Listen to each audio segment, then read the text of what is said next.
even today, I still feel somewhat reluctant actually to talk about the whole subject on the UFO phenomenon, particularly my personal experiences on it. And I was engaging a conversation with my mom and my dad, who are still around.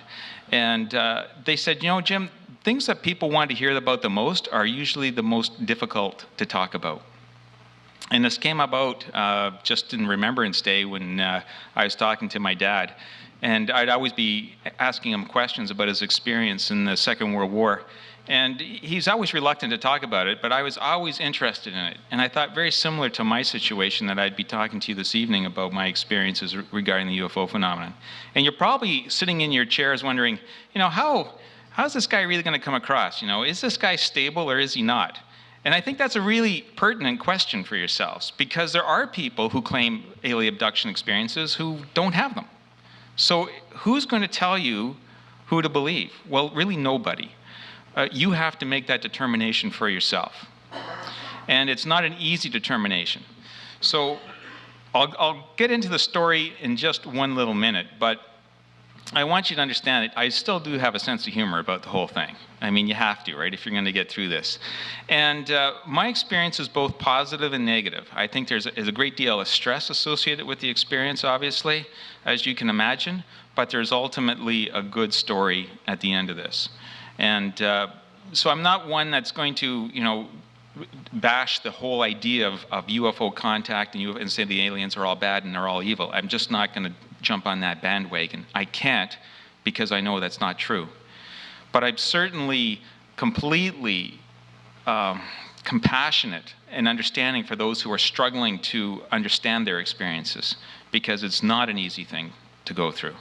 So a little bit about what I think. I think that it's really no longer a point in time in our history where we have to consider whether or not, or how we're going to contact extraterrestrials and interact with them.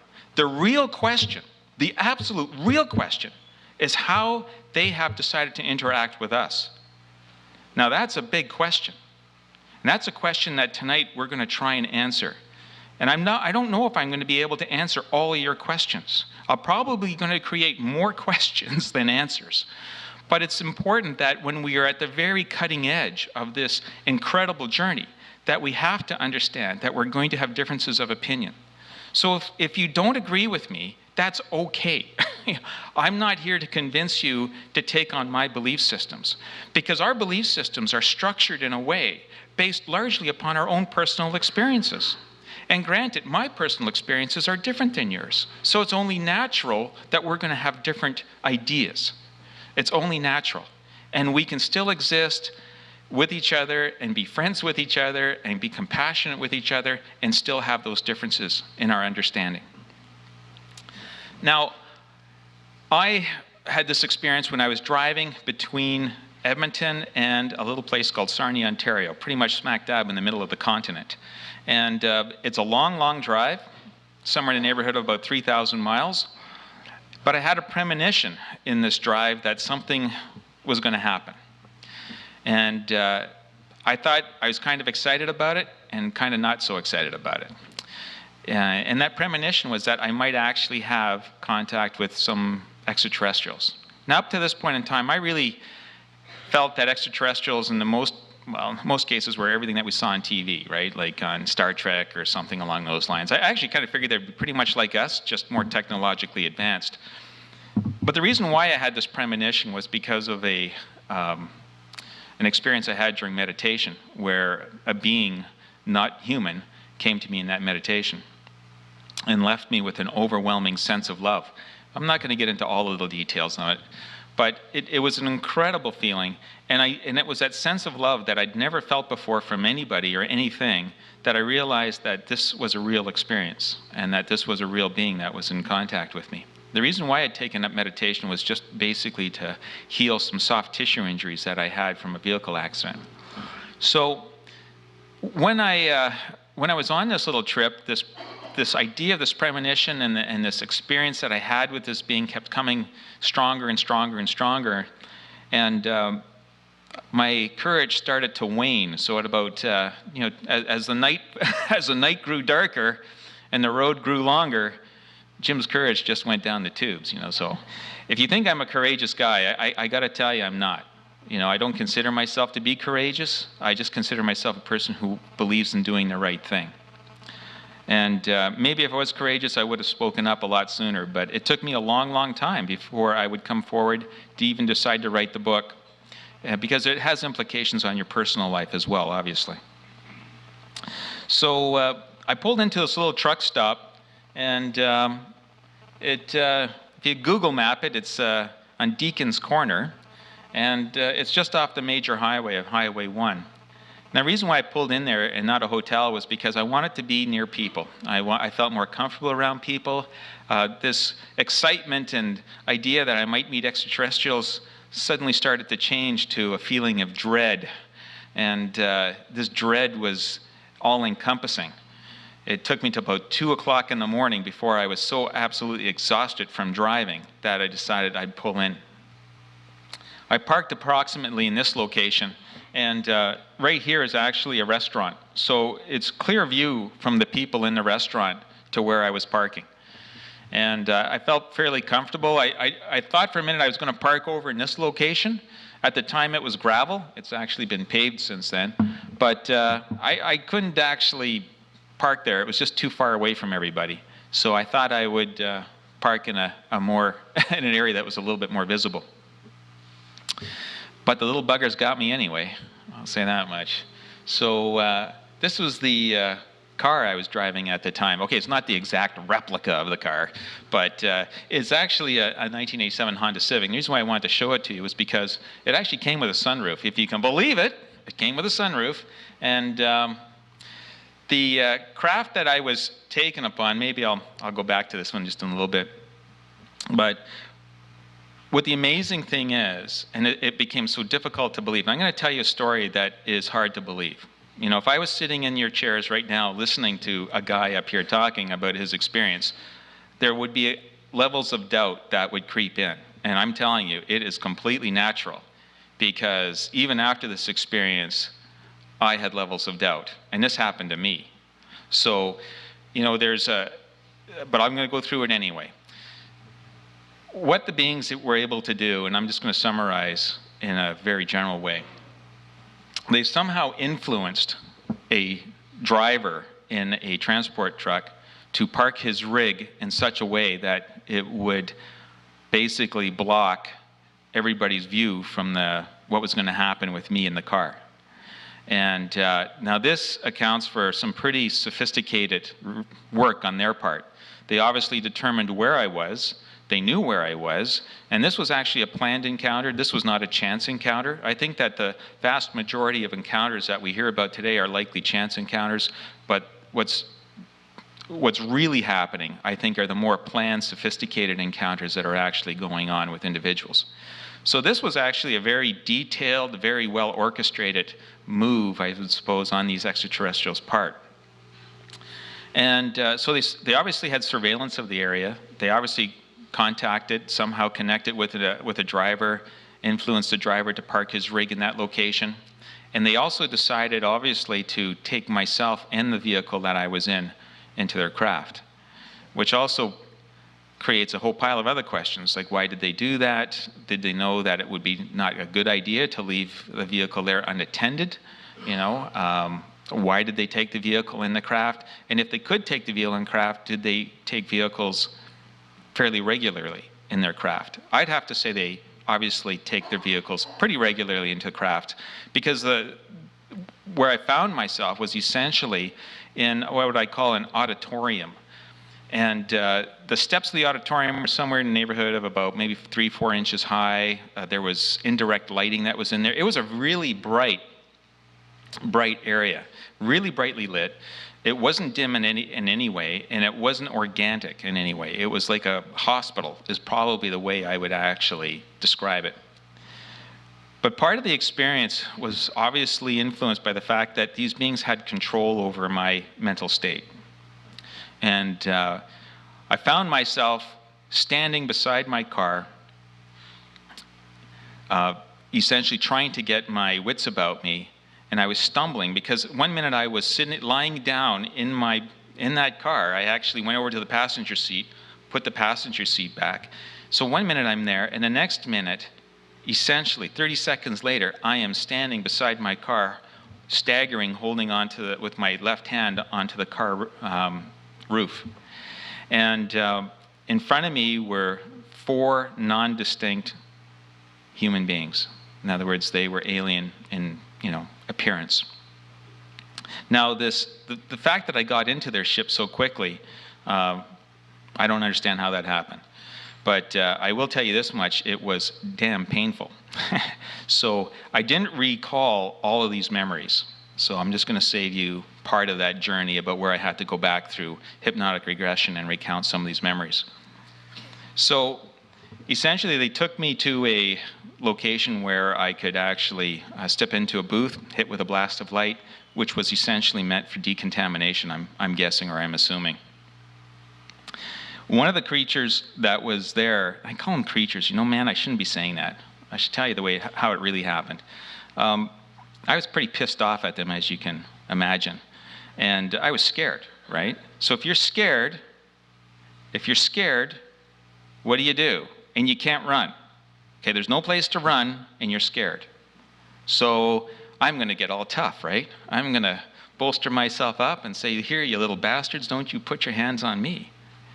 Stay away from me. And I was pretty angry at this point in time because I was scared. And as I became more and more agitated, one of the beings stepped forward and said in perfect clarity in English, something to the effect of, why are you angry? And I'm like, what? And then instantly I was calm. Now, I think another being or that being actually had an influence over my emotional state and was actually able to calm me down. We went over to, we went basically through that decontamination area, and then we went through a number of medical procedures. Now, I know. I know what the news media, right? Jim, were you ever anal probed? Look, guys, I have no idea if I was anal probed, But in truth, right? The sophisticated medical procedures that I was exposed to were pretty darn difficult. I played a lot of sports in my life, and I got to tell you, man, I've had lots of injuries and lots of pains, but nothing like that. I was quite certain that I wasn't going to survive. And feeling myself in one particular situation when I was lying down, I could feel that I could start getting all my senses back, like I wasn't being encouraged by them in any way. And I got to tell you, I just started crying. I just broke out crying. And I was crying because of the enormity of the experience, and the understanding and the reality started crushing into my psyche. It was something I was totally unprepared for. None of this really should have happened. Later on, I was ushered into I would describe as an auditorium. Think of a gymnasium, maybe a gymnasium. And this ship was damn big. And in this gymnasium-sized area, there was probably in the neighborhood of 70 beds. And on the 70 beds, there was probably 30 or 40 people on them. Now, all the people appeared to be sleeping, but they were all in different dress. I distinctly remember somebody in a nightgown and a person with a plaid shirt. Even today, while I'm telling you this, I can actually see it in my mind. And I remember the feeling that, oh God, I don't want to be seeing this, which is unusual. Because you would think that a person who's in an alien environment, that nothing's familiar with them, that when they see another human being, they should be gloriously excited by this reality and of friendship and kinship. No. The fact is that everybody was paralyzed. Nobody was moving. If had anybody sat up and screamed, God knows what I would have done.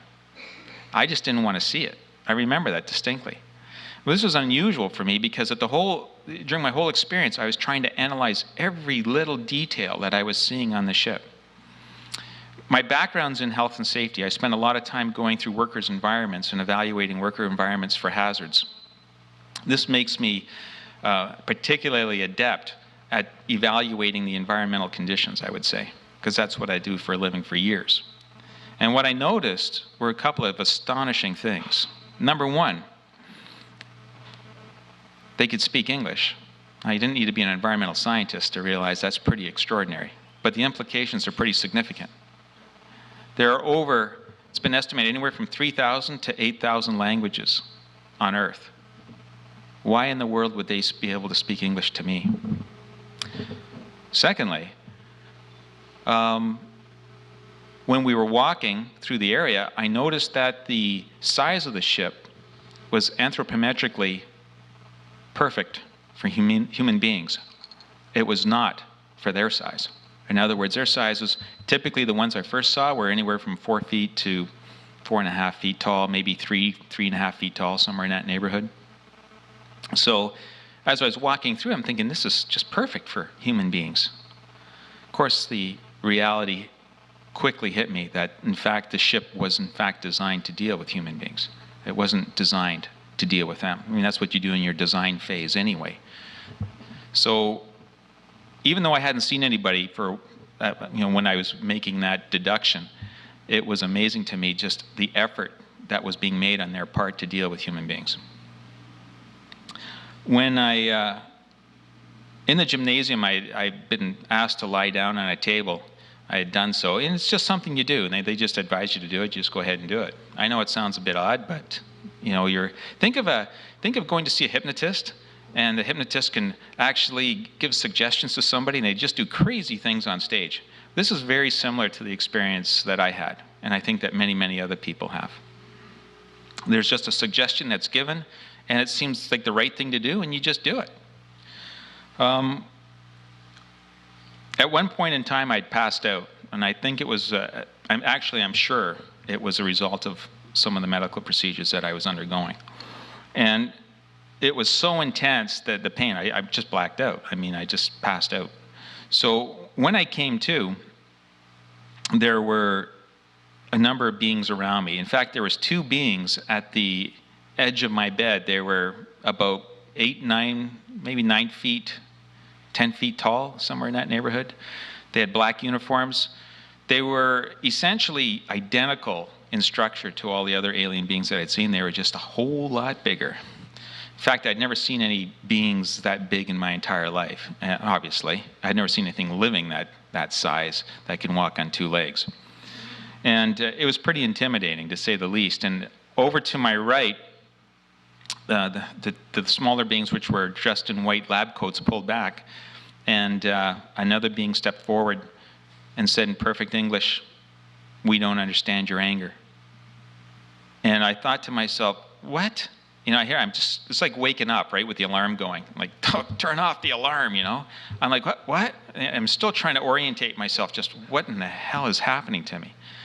And she was quite insistent, and there was a mannequin kind of quality. I couldn't perceive any emotions from this being at all. She says, "Well, we don't understand your anger." And I'm like, what? We don't understand your anger. And I'm like, oh, you know what? I was actually trying to communicate with these little buggers. I really was. And I had lost it at one point. I got really angry with them. And I thought, that's what they must be thinking about. And I thought, now some people have questioned me as to the logic of doing this. And I'll take you back a little bit. If you're in a situation that you believe that your life is in danger, then you better screw your head on tight. And you better make decisions that might seem unusual at the time, but you're not there to be a proud person. You're there to get out of there alive. And I thought my only way to get out of there alive was to try and understand them. That's it. It's as simple as that. So, forget about the courageous Jim thing or anything else. I was trying to get out of there alive. And I said, look, I'm sorry for getting angry. I just wasn't expecting it to hurt, is what I wanted to say. And all I got out was, I'm sorry.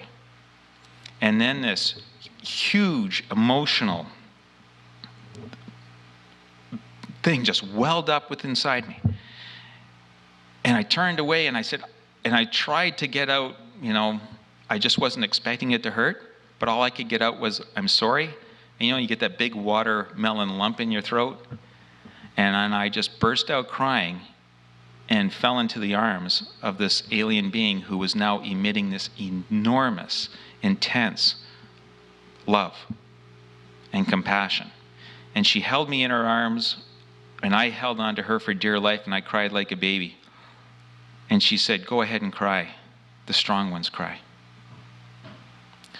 So to me, after I got some composure, she started to talk to me. And that's all I remember. I don't exactly remember what she said to me. I don't remember how she said it. And I don't remember the details of that particular conversation. So goes it with some of these experiences with other abductees or contactees. But when we left as they were the best friends I've ever had in my life. They were buddies. They were intimate friends. And this being really emitted this sense of, I gave her a hug again before I left. I was standing beside the car, and there was a friendship quality almost. There's also a great sadness that was associated with this experience now. And I remember saying, look, actually, the being said to me, she says, "I wish I could stand beside you to face the things that you're going to have to face." And I said, "No, it's okay. I understand." That's just the way I felt. My place wasn't there, though part of me wanted to stay there. So what I began to understand was, number one, that everything was planned on their part. Part of it was they had to do the medical procedures because they had to do them. And the other part of it is they wanted to find out who Jim Moroney really was, what Jim Moroney was all about. I'll call it the initiating event, because it became apparent that they'd been in contact with me prior to that particular experience. It was only that they decided that they wanted me to remember. And they decided when they wanted me to remember. So in fact, as I look out into the crowd, and I look at you guys, it's quite reasonable and quite rational to anticipate that any of you, or all of you, may have actually already had contact with these beings. That's a pretty sobering reality, but this is an ultimate reality. And you may not remember them, or you don't remember them. And you know what? That's totally cool. I'm no different than you. I just had, they just decided that, hey, Jim, it's time for you to get to know what we're about and that we exist. It took me a long time to kind of integrate those ideas and that reality into my life. And I went on to get married, but it impacts things. When I'm sitting there and I'm going to marry this beautiful woman, I'm in love with her, she's got 2 kids, and what the hell am I bringing into the relationship? Because this contact experience wasn't over. This was going to be an ongoing thing in my life. So now I was exposing somebody I loved to a phenomenon I didn't quite understand. That's a fact. And therefore, I would be possibly exposing her to some risk, and the kids as well. So what do? Do I even tell her? Do I even tell her? Do I risk losing this relationship that's so important to me over a story? But I felt that it's my obligation to do so. If she's willing to accept my story, I hadn't even told her before. It's not something you start off with on a first date, right? Unless you want to really end your date really quick, and I've been on a few of those. But so it's one of those things that it impacts your life, no doubt about it. And when I did tell her, she just said, "Look, Jim, I don't understand everything, but I love you, and I believe what you're telling me is the truth, and we'll just, we'll tackle this thing together." And I wasn't using her as a crutch. It wasn't like, "Oh my God, my life is falling apart, I need to hold on." No way, man. And women, don't ever marry a guy who's like that. When you got 2 kids, you don't need a third one, right? So that's essentially it, right? She needs a strong man in her life. She needs someone who's going to take responsibility. She needs someone who's going to have a stable career. And then she needs, most importantly, she needs a good man, she needs a good husband, and she needs a great dad for those kids. Well, that's the priorities in my life. That's absolutely the priorities in my life. So the UFO phenomenon, yeah, it's important, because I know it's important. And it does bother me at times when I see people saying things about the phenomena that I know are not true, that I know are not going to be conducive to our understanding in it. But ultimately, I also understand that we will know a lot more about these beings within the next 20 years. This is not something that's going to be for the next generation. This is our generation. And I see the numbers out here. We are a small, eclectic group of people, right? We are. But I'm telling you right now, the world needs you in ways that you don't even know yet. That much, I can guarantee it. This phenomenon itself is presenting itself to us because of a crisis that's coming. It's a crisis that's man-made to some extent, but it's a crisis nonetheless. I don't see us resolving this issue about whether the aliens are good or bad. It's a fundamental reality of human nature. There's going to be part of us that are going to hate them. There's going to be some that want to kill them. And there'll be those who say they're the best thing since sliced bread and that we should have great relationships with them. My experience is a bit of somewhere in the middle. This experience is so difficult that if someone said, do you want to have an experience with aliens? I would think very carefully about it. It's a tough experience. Because we're not dealing with what's nice. We're not dealing with what is good. We are dealing with something that has to happen. Because without it, I don't believe humanity is going to survive. So these beings have decided to have what I would define it as an intervention. So what we're dealing with then is an intervention. We're not dealing with contact here. So all bets are off. All bets are off. All the theories about contact don't apply. Start considering this as an intervention. It's forceful. It feels forced, and it certainly feels that way. What's intriguing about this phenomenon is that these beings are distinctly interested in you.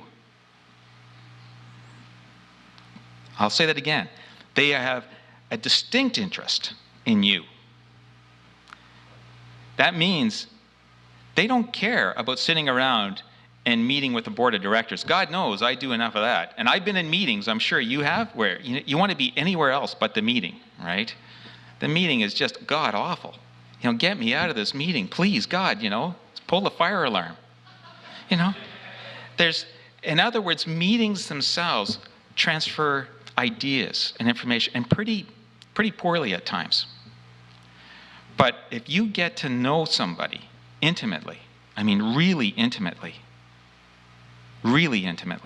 everything about them, then that is appealing. That's what a higher consciousness, a more evolved consciousness, is drawn to. It's drawn to individuals. And that's how the phenomenon has been unfolding. It's been unfolding because it's being drawn to individuals like you. Like me. I don't know why the timing is the way it is.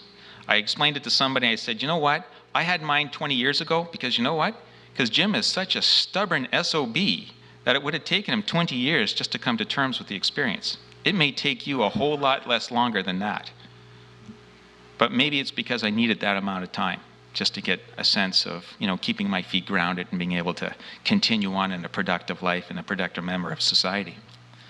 But it's not without its challenges, obviously. Some side effects include the things that you'd never think about. I don't think I'd gone to sleep at night for maybe 10 years, every single night thinking about, God, the little buggers are going to come through my door? Are they going to show up in my bedroom? And that's something to live with, every single night. This is not something imaginary. This is something that's real. And I always question, how I would respond. Would I be good? Would I be the best part of humanity? Would I have the courage to do what needed to be done? Because what we're doing, folks, we're on the front lines of this. We are absolutely, you are on the front lines of this discovery. No question about it.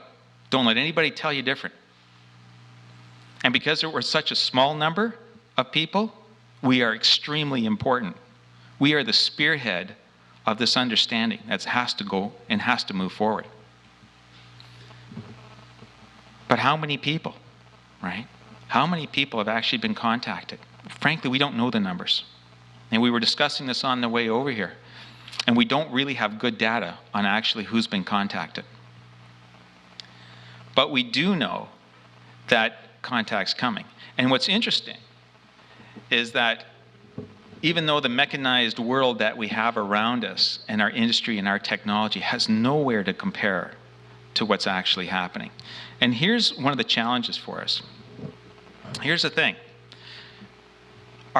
We tend to look at the UFO phenomena itself, the whole UFO stuff, from a technological standpoint. They can fly faster, they can move quicker, they can travel interstellar spaces, they have technology, they have technology, they have technology. It's crap. Because when you have a one-on-one encounter, technology is the least of your worries. It's the least of the things that's floating through your mind, I can assure you.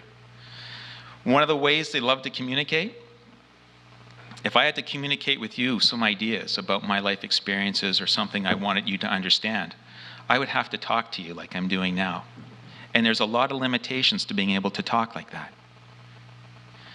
What they do is they have the ability to link with your mind and take you to a place and experience something with you. And that means, think of it this way. Think of it as suddenly finding yourself in a dream, but it's not a dream, it's real. And you're there with a friend, and you're seeing something, or you're observing something. And that's how they teach. That's one of the reasons it's one of the ways they communicate. So I think it's a phenomenal way to basically break the barriers between wherever they come from and where we are right now.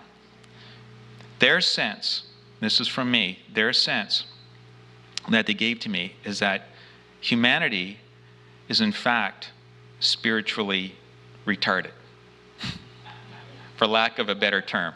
Right? I can't think of a better term than that because that just defines it. Our technology has simply outpaced our spiritual development. And they see and they perceive a real problem within our lifetime. And that's why they're here. They're trying to intercede in a way we don't fully understand yet to help prevent a major crisis. Now, to that extent, I have to tell you a major crisis is likely coming anyway, but our survival will likely determine whether or not, what you do. Not what I do exclusively, but I know that your actions are going to determine really the outcome of humanity over the next 20 or 30 years and beyond. So their sense is that they want humanity with them. But here's something that's intriguing. Like nothing is, right? But here's another intriguing note. Since they're linked with individuals, they don't care about governments. Well, that's going to present one heck of a problem for any governments that are developing policies around how to deal with extraterrestrials when they don't actually want to go through, a strip search at a border. Right? They don't have to go and get visas. They're certainly not accommodating our rules around airspace. Right? So why would they start now? They're not going to. They don't see it in those terms. We say that we own this planet. We don't own this planet. Not from their perspective. Right? Not from their perspective. So if they don't see that we have ownership, then what do they see? How do they interact with us? It's our perceptions that need to change. That's one of the big problems. One of the many big problems that's going to happen. A little bit about some of my background and my technical background in science and research. This is myself actually looking at a particular operation at one of the plants and essentially assessing from health hazards. Here's, I was going to compare that. I think I'm at Sarah Palin's house on this one, right? But this was actually, yeah. I don't know why they put this particular one actually in the middle, but this is myself accepting some governmental awards. So I work actually with the government right now in a lot of extensive programs. And so I have an insight to how government actually works. And believe me, they're not nearly as diabolical maybe as some people might think. But there's a lot of respectful people that I do know in the government. And I really think that we can move forward in a way that can help generate a lot of understanding with the government, because there's been some really critical things that have been missed. Just to give you a sense of my life as well, this is my daughter, and this is my son with some friends that we have as well. This is my motorcycle riding buddies that I go out with. And, I'm just really a regular guy, and this is my wife.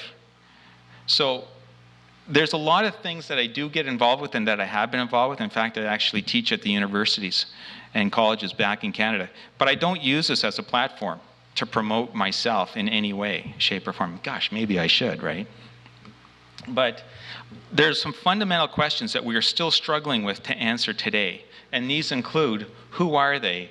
What are they doing? What should we do? And how does this affect me? And then what will happen? Now, I have a pretty good idea after studying this for many, many years. And now I got to be honest with you. I'm basing it again on my personal experiences and extrapolating those personal experiences to what I see in the world around me. And I know that when we have great scientists like Fermi saying, you know what, the aliens should already be here, well, he's right. The aliens, in fact, are here. It's just that they're doing it in such a way that we never even predicted that it would happen in the way it is. And that's why we're trying to get our heads around it. I have 100% confidence and belief that we will make it. Guaranteed. I guarantee it. We're going to make it. But we're going to need to work together to be able to get there. So for that purpose, and there's a number of people that I'm just going to go through some slides through really quickly, with astronauts that have actually spoken up about the UFO phenomenon.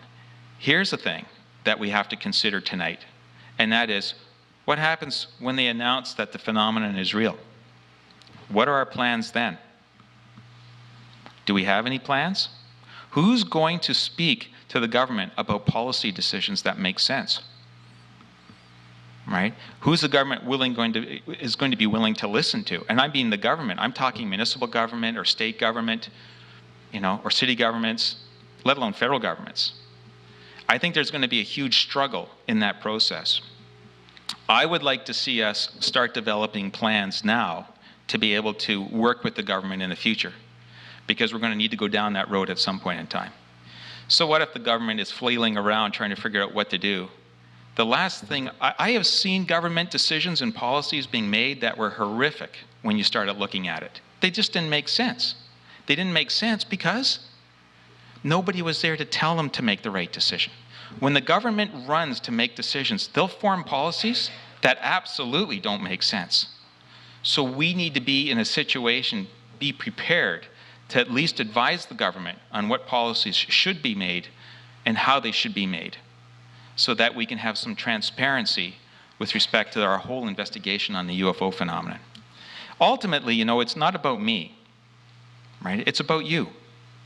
It really is. It's about you. It's about the people you love. It's about our future. It's about the future of our children and our grandchildren.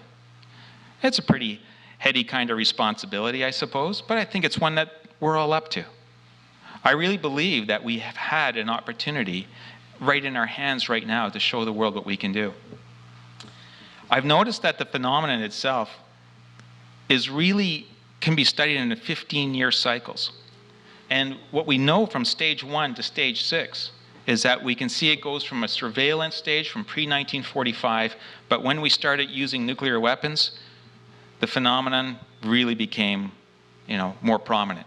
It's because the aliens began to realize, holy crap, the kids discovered the lighter, right? They're now running around the house with lighters. Oh my God. We got to do something. I don't believe they're going to just come in and say, you know what, we're just going to take your weapons away. Now play nice. Because it's not the problem, is it? It's our willingness to use the weapons. It's our need to have the weapons is the problem. So before 1945, just really quickly, with technologies possibly millions of years more advanced, of course the more intriguing question should be, why have they actually allowed themselves to be seen at all? So we have a lot of indications that these beings have been around for a long time. They have been probably studying us and integrating themselves in some way with the evolution of humanity. And I think it's been a great consternation when they've observed everything that's been going on. It strikes me funny when we start looking at the aliens as a threat. My God, a threat? Hey, we're still killing each other on this planet. And when the aliens have shown up, you know what? We've had the welcome wagon for them. Shoot them out of the sky. We've tried to do it. There's lots of records about us trying to shoot them out of the sky. Think of it this way. If they travel light years here, who's on board the ship? Women? Children? Kids? Families? Welcome to Earth. You're in the wrong place at the wrong time, my dear. So we take out our pop guns and we try and shoot them out, right, out of the sky. We don't hurt them. Their technology is too advanced. But I can guarantee you that if there's any extraterrestrial beings in this universe, and there are, they got a big red warning sign around Earth. When you approach this atmosphere, look out. This is a violent species, this is a dangerous species, and they are in a very big transition period right now. So, where are we going to go? What's going to happen? No one really knows to this point in time, but we certainly have our threats among us. I don't understand even the entire outcome of this process, but I do know that we could make it a lot easier on ourselves if we understood it. Right now, we spend a lot of money in military and warfare. And what are the beings seeing? Thousands of children, human beings, dying each day as a result of starvation. So there's an imbalance in the world. There's no question there's a huge imbalance in this world. So here's the Ministry of Defense files as well, just to prove to you that we've actually tried to shoot them out of the sky. What was interesting is that the pilot who tried to shoot this one out, he had this enormous feeling of, oh my God, what am I doing? What am I going to do if I actually hit this thing? What have I done? So the question now becomes, are they good or are they bad? I guess it depends on your perception. Here I have a sense of going to the dentist. Someone says, if these beings cause pain, they must be bad. Well, I go to a dentist and I don't consider my dentist bad. Well, not all the time, but I guess sometimes I do, right? I think considering that on that basis, it's very difficult. I'll tell you right now, pain is going to be a part of it. Pain is a part of it because there's some kind of medical intervention that they're actually dealing with, which is a very intriguing concept to contemplate for a minute. Why is it that most contactees remember some kind of medical component to their experience? It's only one reason only, and that is because these beings want us to know. Next question.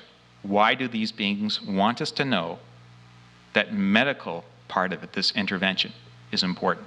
Why? Because it has to do with the future.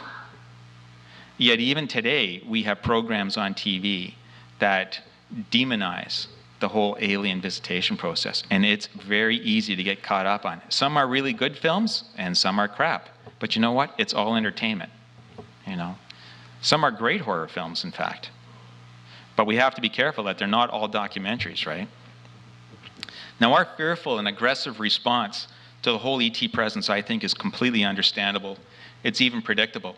But in many ways, I think it's a sad reflection of our current state of spiritual development, or rather, lack of it. In stage 2, from 1945 to 1960, these beings essentially ramped up their basic surveillance of military, particularly the military. I mean, they're really concerned with what's happening with the military, which makes the military paranoid about what's happening. So the military is never going to divulge something when they're already nervous about it. These beings have definitely shown a real interest in our military. The military that's designed to kill other human beings, right? It's a part of human conflict. So what I always find intriguing is that one of the most infamous experiences in the United States happened between around the UFO phenomenon, that is, happened between 1950 and 1953. This was a time of the Korean War. If anybody knows their history around the Korean War conflict, the United States at this time was debating about the use of nuclear weapons on Chinese cities because the Chinese had basically got themselves involved with the Korean War. And MacArthur was adamant that he wanted the use of these nuclear weapons to save American lives. Truman at the time was saying, hold on, we are not going down that road. Truman saw a greater reality, I would suppose. I'm not saying either one was wrong, but I'd just say that I think Truman was right. So, and isn't that a political way of saying things, isn't it? But by 1952, Washington actually had the flyovers of UFOs. Fascinating. The extraterrestrials, I believe, were sending a message. And of course, Truman went on to say that he believed that the UFO phenomenon was absolutely real. So in the third stage, from 1960 to 1975, and I'll get to our stage, but we have a number of abductions that start taking place from people recounting abduction experiences. And again, we start seeing more and more objects, even some very unusual objects actually in the sky. We have some incredible ones that came from the United States with respect to abduction reports.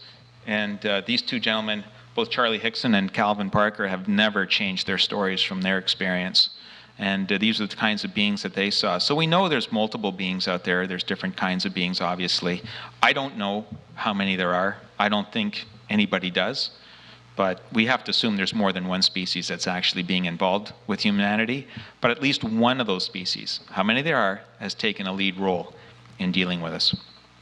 In 1975 to 1990, during this period, we saw a real increase in actual abductions. We had what I would call a very unusual abduction experience. This is not your traditional abduction. Something went a little bit haywire in this particular instance, and Travis Walton had his experience. I got to tell you, I shook Travis Walton's hand a couple of months back, and it was there was something there. Like when I shook his hand, it was maybe a feeling of calmness or just an intimacy, knowing that there was another human being that went through some of this, some experience similar to mine, different than mine, obviously, but somewhat similar.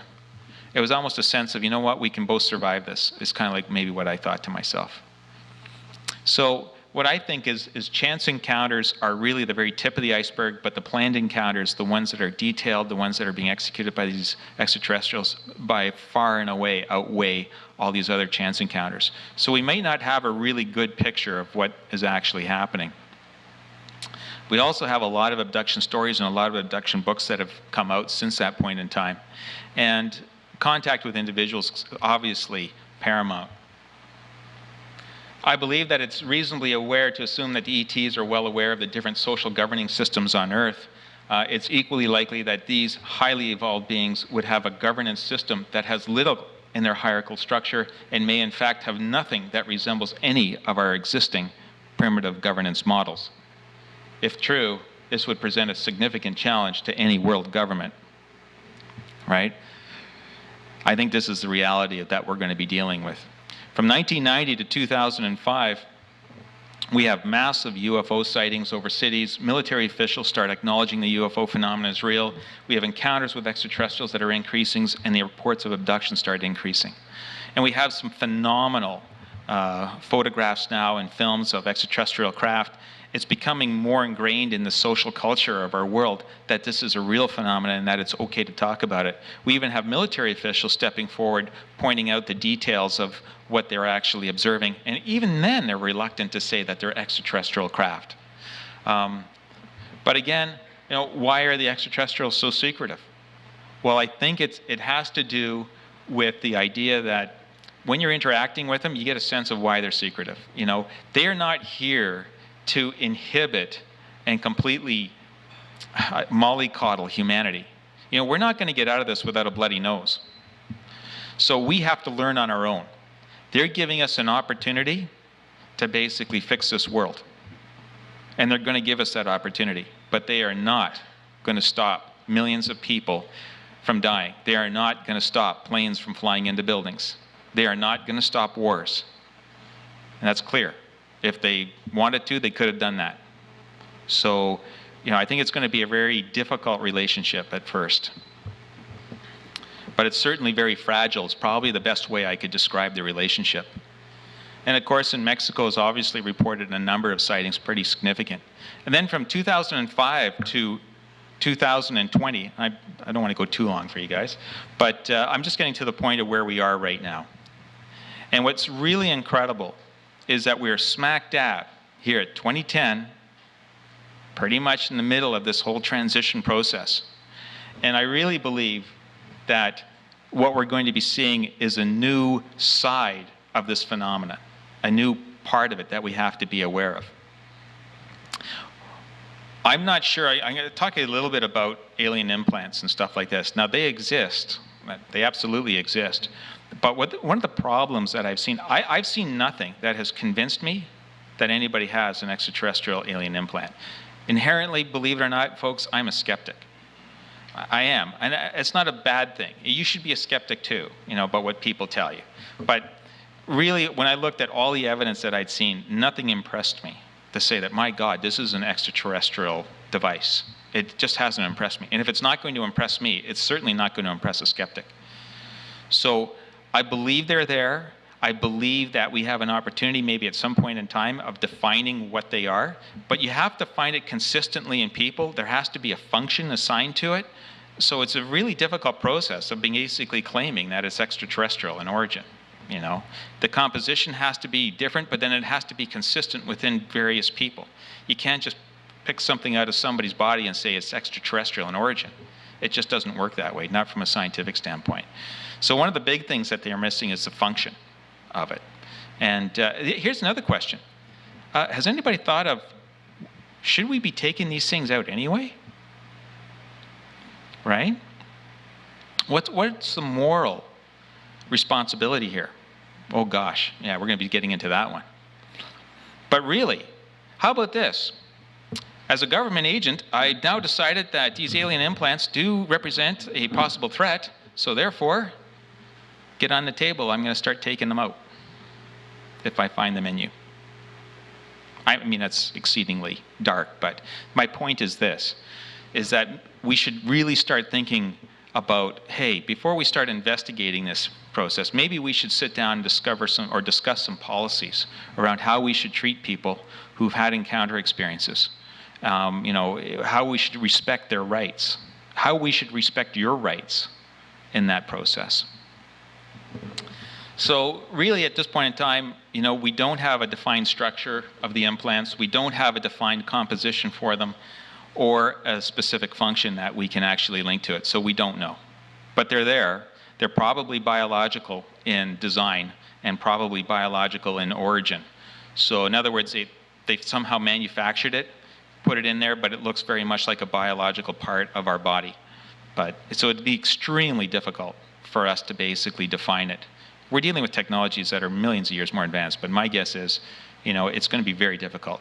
I think it's still possible that we can find them, and maybe one way to determine how extensive this is happening within the population, but it's going to be a big challenge for us to do it. So I'm not saying don't give up on it. I'm saying that we just have to define what we're going to do in that area. I'm certainly one not for removing them, though. I got to tell you that right now. I wouldn't be developing a policy that would be in favor of removal of the implants, which, of course, makes it difficult then, I guess, to analyze them. But we really don't know. There's been some attempt to try and estimate how many people have had contact. In my instance, if I had feelings of paralysis when I was younger, when I was going to sleep and those types of things, that was definitely linked to the extraterrestrials. So it was what I'd call one of the breadcrumbs that they left me with, of being able to understand that I've had contact with them in the past. So I would have to say that paralysis is certainly one of those things. If you've ever experienced going to sleep or in bed or waking up, I think that's really a strong indication that you've had an extraterrestrial contact. But other than that, I don't know. And no one really does. But here's a little interesting antidote. The extraterrestrials are contacting people, they're interacting with human beings, and they're letting human beings know that there's some medical component to this interaction. Okay, so we need to, whatever's going to happen, we should define it with a time frame. So what I did is I realized that if you were born in 1945, well, actually in 1945, the average life expectancy was 65 years of age, which it would have taken you to this year. This is the average life expectancy. Right now, the average life expectancy is about 75 years of age. So we could look at basically 2020. So somewhere between 2010 and 2020, I think something pretty significant is going to happen. Because if you're allowing people to remember these encounters, you look at the very oldest person in that group, and you say, holy smokes, it must mean it's going to happen within their lifetime. Well, when does their life end? Somewhere around 2020, approximately. So we don't have a lot of years. This is like 10 years.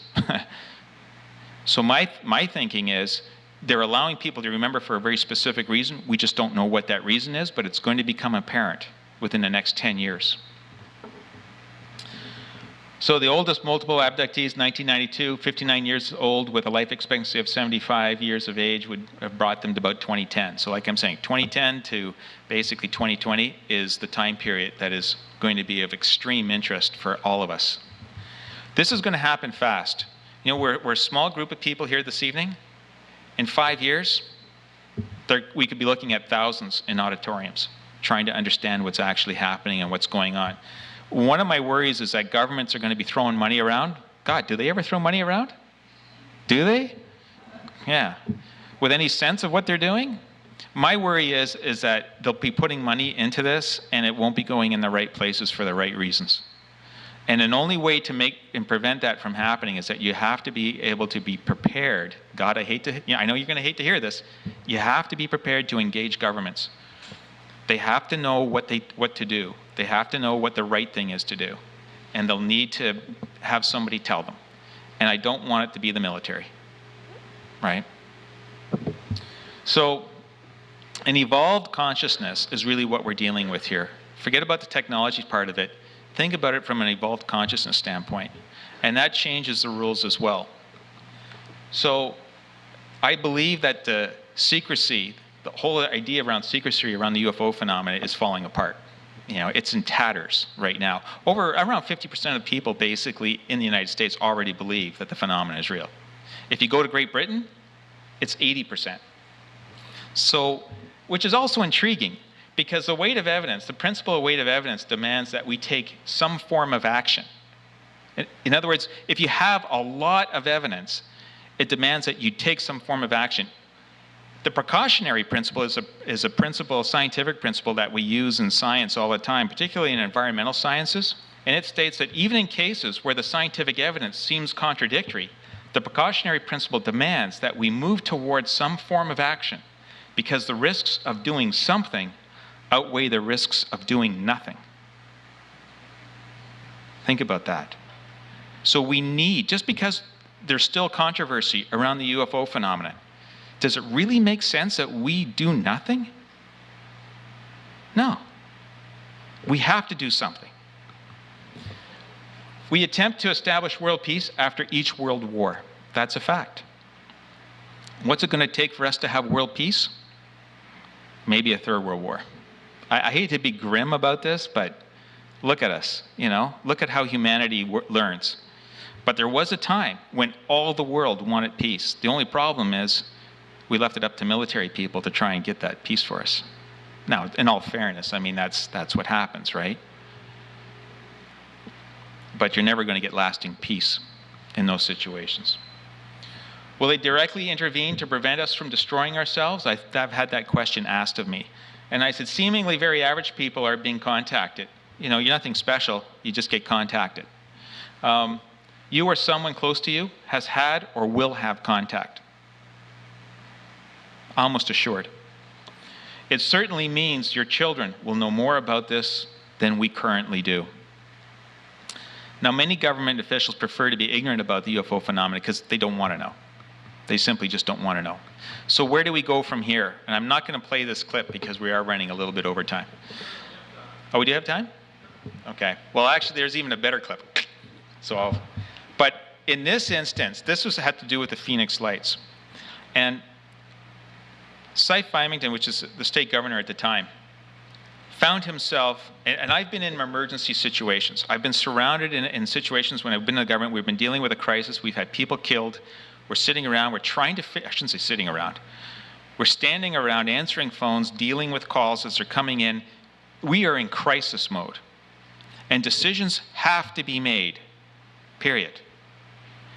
He finds himself, as governor, absolutely inundated with calls about this extraterrestrial craft that has just gone over his city, parked itself over his city in the middle of the night.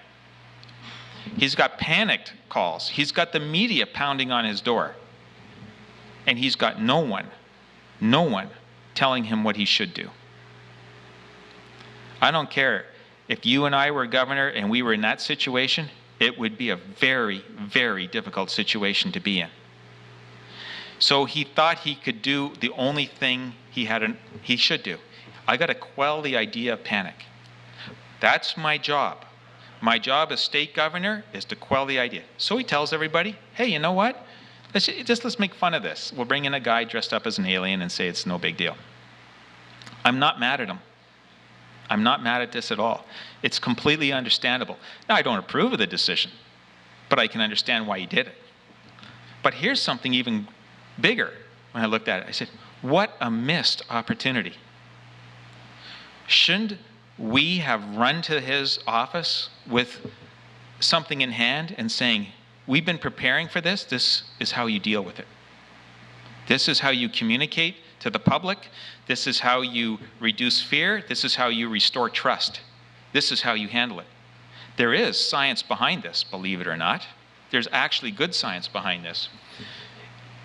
So if you ever had to declare an emergency, you might be surprised that the state governor or the local mayor may in fact actually have the ability to declare a state of emergency. So the actual state governors and mayors actually have a lot of power when it comes to emergencies. Now I'm going to give you the most idyllic situation. Ideally, the government should do the following.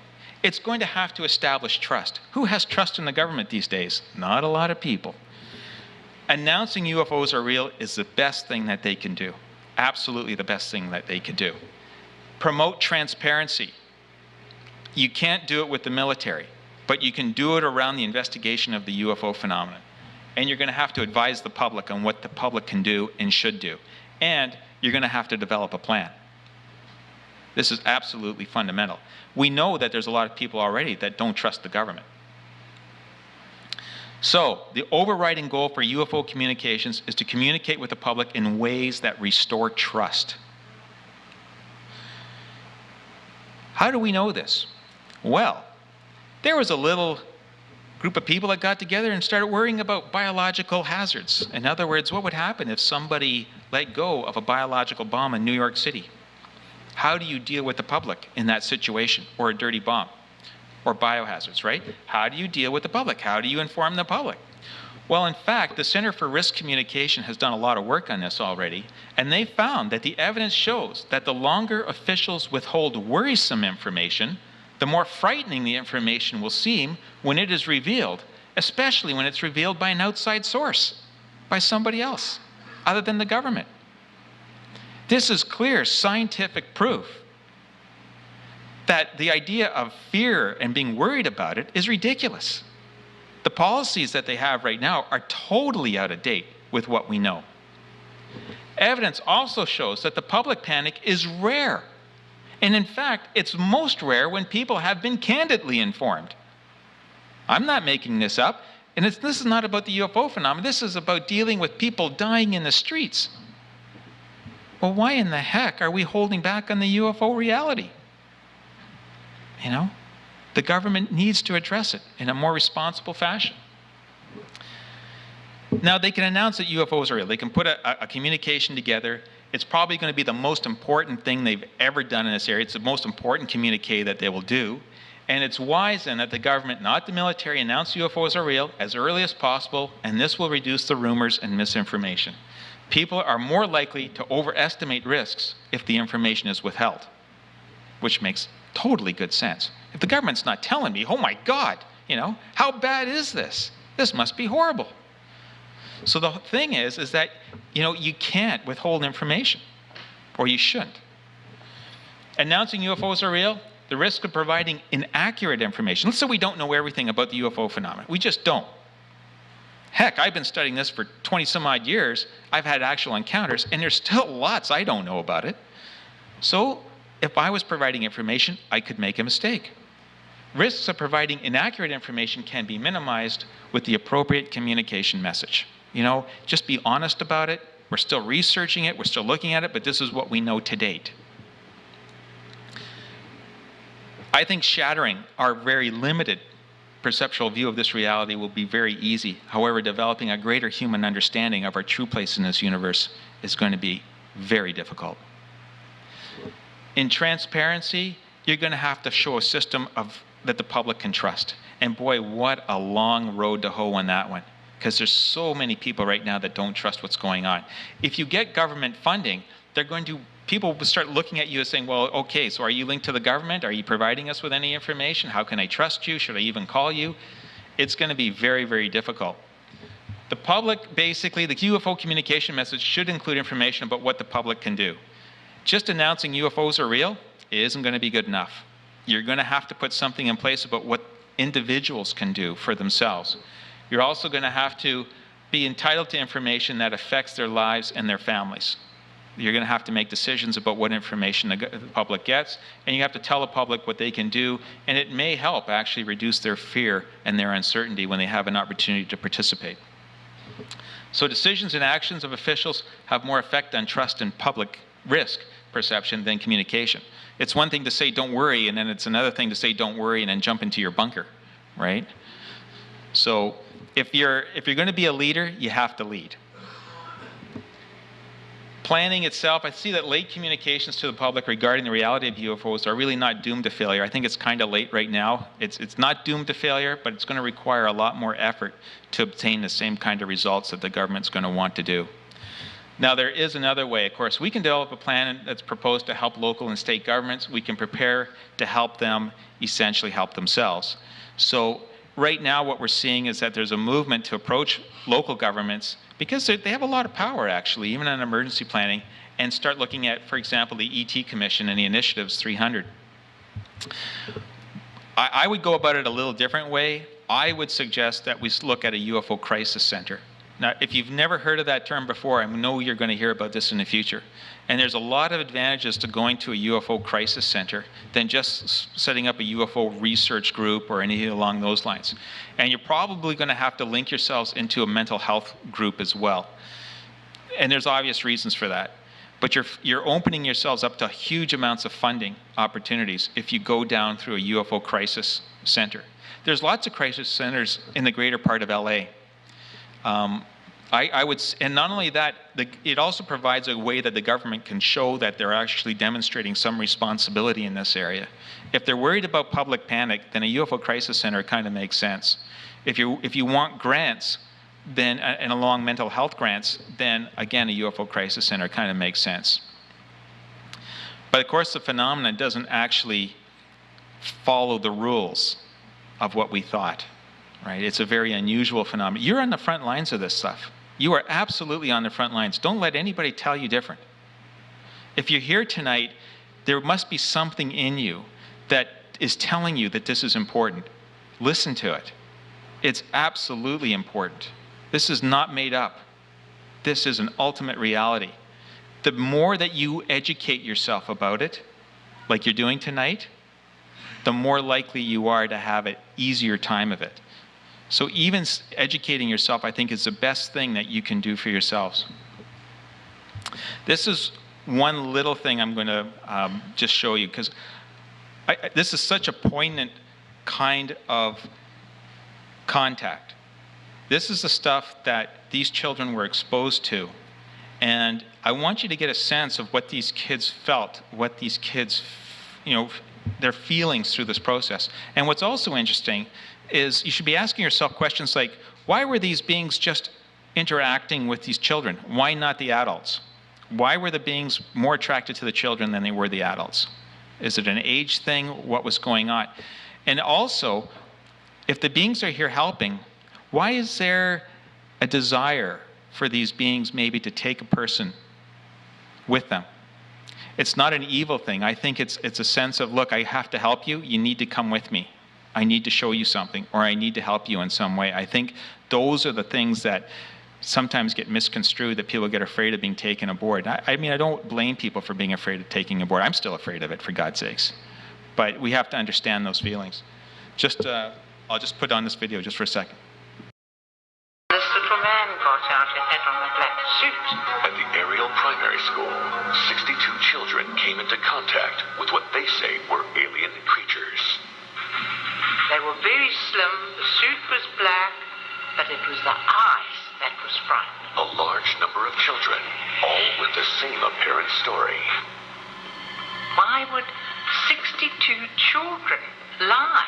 celebrated Harvard professor John Mack interviewed the young eyewitness. This is a school where they still give the belt for lying. It was silver, and the ring around it was red. It was red. Did light come from the whole thing, or There were lights around. It is John Mack. along the edge there? How many of the strange beings did you see? I saw one over here. They had eyes like that, and they were kind of just like looking at us. They were like kind of astonished at what we were. Felt scared. You felt scared? What was scary about it? Well, felt scared because I've never seen such a person like that before.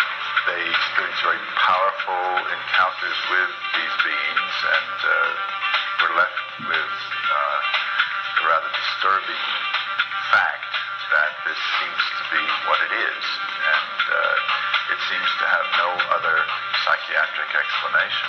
Mack feels the children did not experience a mass delusion, but they believe the aliens had an ominous message. Fungi, what do you imagine is his reason for visiting her? I think it's about something different to happen. Something's going to happen. What I thought was maybe the war's going to end. Maybe they're telling us the war's going to end. I think they want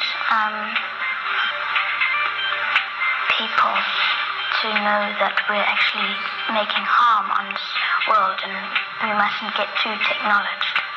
How did that get communicated to you? I don't really know, but it just popped up in my head. Pollution. He never said anything. It's just that the face, just the eyes. They looked horrible. And the eyes, the horrible look, had that information that you just told me? Yes. In Africa, media exposure to aliens or UFOs is limited. Now, the people in Africa don't have television. They might have a radio, but I can tell you the media don't deal with UFOs there. It's nervous of it. So where would they pick it up? Is it a mass telepathy? The children maintain a belief in what they saw and felt. If someone were to say, well, you know, you just have a lively imagination and you made this up, what would you say? I haven't been influenced by any of my friends. I have. And she goes on to say, I've seen what I've seen. So, thank you. When I look at the faces of these children, these are our responsibilities. They're our responsibilities. This is the new world that's going to be growing up behind us. You know, I think we have the ability and we have the power, and certainly we have the means to make this a better world for them. And part of that process is going to be understanding this whole UFO phenomenon and not ridiculing people as a result of it and their experiences. We just have to have a much better understanding of that process. So I do see a UFO crisis center in the future. Maybe this is the first time you're ever going to hear it, but I guarantee you it's not going to be the last time. I see so many benefits to going this way and going this direction, and certainly being able to provide a much better understanding about our current knowledge base, which is fairly limited, I have to confess. And of course, you could have an org chart along those lines as well. You'll have to have a board of directors and set that whole process up. I'm not going to get into that. But I think that, again, the UFO Crisis Center, you can apply for federal, state, and local agencies and nonprofit organizations for money, and there's grant applications which can be linked to emotional stress, mental illness, and crisis interventions, etc. So there's a huge advantage to going down that particular road.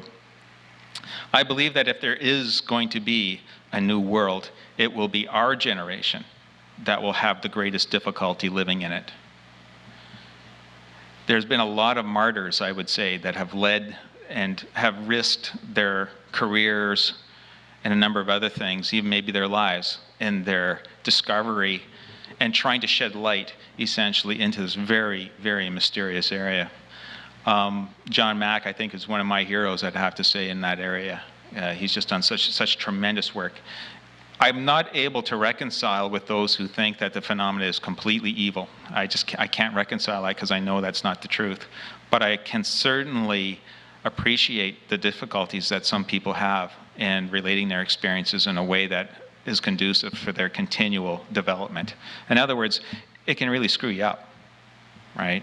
So it's a difficult time, but I think we're up to it. I really believe we're up to it. We just need to put systems in place to support those people who are struggling with the phenomenon and prepare those who may actually have an encounter experience. I suppose if I was in a situation that I was more prepared for, I might have done a little bit better with it. I'd have to say, it did knock me off my rocker a little bit, because it takes a while to get your feet back on the ground, more or less, when you have these types of experiences. I want you to know that you made a difference tonight. You certainly made a difference to me. Just coming here and listening to me and spending the time to make the effort to drive here, and to such an important thing that's going to be evolving. You have to continue to educate yourself. I'm not the only guy out there, obviously, but you have to really use your own sense of discretion when you're looking and listening to people. Keep your feet solid on the ground, but keep pushing forward and encouraging those to research this area. So coming here tonight makes a big difference. It's part of changing the world. And it's always going to be nice. I think you're going to look back on this a couple of years from now and go, wow, you know what? I remember when. There was a small eclectic group of people that did this. I think it's so important. Again, this is not really an introduction that we're dealing with. This is an intervention. We're not to be fearful of that process, but we are, I think, to be compassionate. We're to understand people's fears around it, and we are trying to work towards an understanding for everyone.